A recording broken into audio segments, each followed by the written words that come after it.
गारव में वो तोर चरखा की मोटर हजाम हवे। कैसे गारव में वो तोर चरखा की मोटर हजाम हवे। मोर गन्ना हवे लंबा हवे अड़बड़ मुठहा। मोर गन्ना हवे लंबा हवे अड़बड़ मुठहा। कैसे गारव में वो तोर चरखा की मोटर हजाम हवे। कैसे गारव में वो तोर चरखा की मोटर हजाम हवे।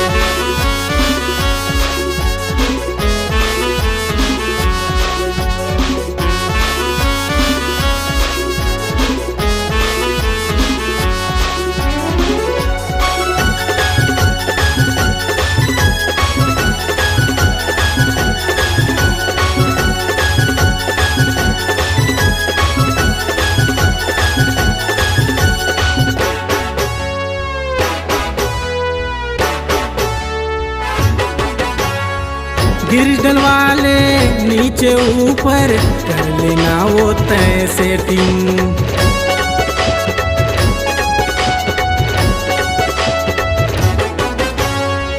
गिर डलवाले नीचे ऊपर कर लेना वो तय सेटिंग।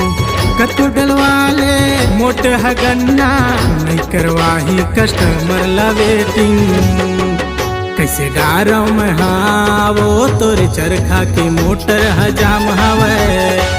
कैसे गारव में वो तोर चरखा की मोटर हजाम हवे।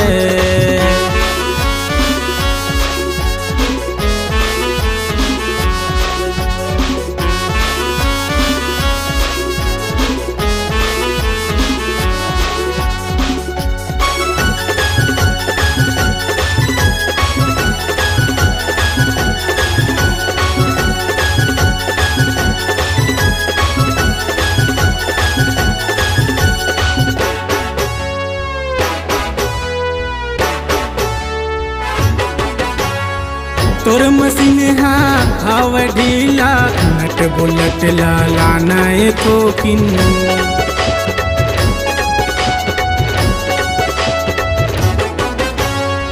तोर मशीन हवे ढीला नट बुलट लाना थोकिन।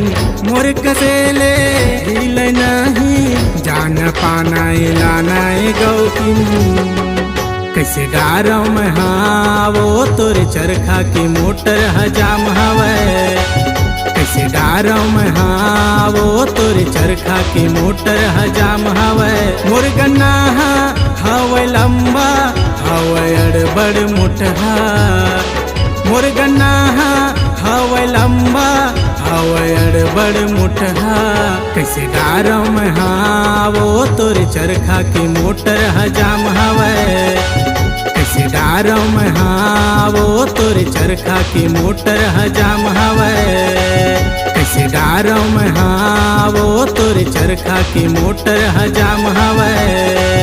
कैसे गारव में वो तोर चरखा की मोटर हजाम हवे।